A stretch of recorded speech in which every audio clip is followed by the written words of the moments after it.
novos arranjos familiares e arquitetura. A casa é vista como o lugar próprio de um indivíduo e sua família.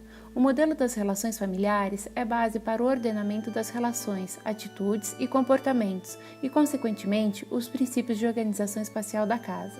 De acordo com Renson Hiller, mudanças na estrutura de valores têm como consequência mudanças nos elementos programáticos e estruturais da casa.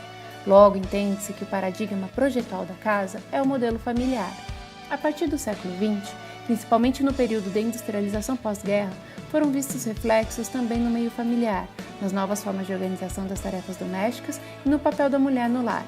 Assim, a constituição da típica família patriarcal, até então considerada padrão, começou a ser questionada e a se transformar, trazendo impactos não apenas para a parte social, mas também no meio econômico, imobiliário, na forma de viver e construir. Já no século XXI, tendo a metrópole como base, onde seu habitante parece ser um indivíduo que vive, principalmente sozinho, que se agrupa eventualmente em formatos familiares diversos, que se comunica à distância com as redes às quais pertence, que trabalha em casa, mas exige equipamentos públicos para o encontro com o outro, que busca sua identidade através do contato com a informação, é neste contexto que a arquitetura se apresenta cada vez mais como uma atividade multidisciplinar e coletiva.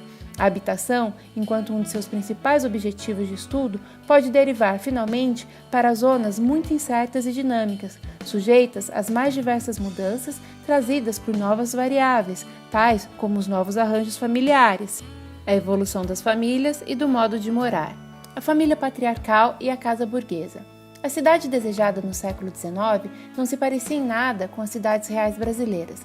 Naquele tempo, o padrão da configuração espacial da moradia seguia a tipologia da casa burguesa, a qual era basicamente habitada pela tradicional família nuclear, numerosa, com muitos filhos, onde o pai, o homem, é o provedor da casa e a mãe, a mulher, desempenhava o papel de cuidadora da família. Seguia o padrão burguês oitocentista. A tipologia do sobrado colonial brasileiro era formada por uma edificação estreita e comprida. O modelo arquitetônico é pautado nos valores da democrática era da classe média, onde a divisão das áreas da casa seguia o padrão prestígio, a parte social, isolamento, a parte íntima da casa e rejeição, a parte de serviços, e geralmente continha um comércio que era anexo das casas ou no piso inferior, no caso dos sobrados. É um modelo de vida baseado nos sistemas de produção agrícola da sociedade feudal e a arquitetura que supria a demanda de moradia, uma espécie de construção em fita e não geminada. A família moderna e a casa moderna. A família moderna também é uma família nuclear, porém com menos filhos devido à queda de fecundidade no começo do século XX. O pai mantém a função de sustento da família, com o trabalho fora de casa, e a mãe assume o papel de cuidar do funcionamento da casa, não apenas mais da família. No entanto, é neste contexto que surgem as principais mudanças na forma de viver e nas reais necessidades do ser humano como indivíduo que é, e que afetam profundamente as estruturas familiares. O padrão moderno da moradia segue para a divisão da casa com bipartição, dia e noite, ou seja, dia a área focada para o convívio e à noite a área focada para o descanso. Não há mais a área de trabalho na casa, há espaços calculados apenas para o necessário. É um modelo baseado numa sociedade de produção industrial. Assim, os arquitetos modernistas buscavam racionalismo e funcionalismo em seus projetos. Novos grupos familiares, a casa contemporânea. Fins do século XX e início do XXI. Deu-se o surgimento exponencial e a realidade de novos grupos domésticos que diferem da família nuclear tradicional e levam a modos de vida que sofrem rápidas mudanças. Porém, o desenho da habitação permanece, basicamente, de acordo com o projeto economicamente viável e adequado para as atividades básicas. Neste contexto, a família tradicional começa a passar por transformações que levaram a uma maior autonomia de seus membros e, então, surgem os novos arranjos familiares, que são as famílias monoparentais, casais DINC, de dupla renda e sem filhos, uniões livres, incluindo casais homossexuais ou transexuais, poliamor, são as uniões livres, poligâmicas ou até casamentos grupais, grupos familiares, coabitando sem laços conjugais ou de parentesco, famílias unipessoais ou a família nuclear tradicional. A família contemporânea não pode ser considerada, seja quanto à sua estrutura ou ainda quanto à sua dinâmica, produto único e acabado, revelando-se uma noção de família incerta. O conceito de família contemporâneo é aberto, nele se encaixando qualquer sujeito ou sujeitos que preservem a sua função social.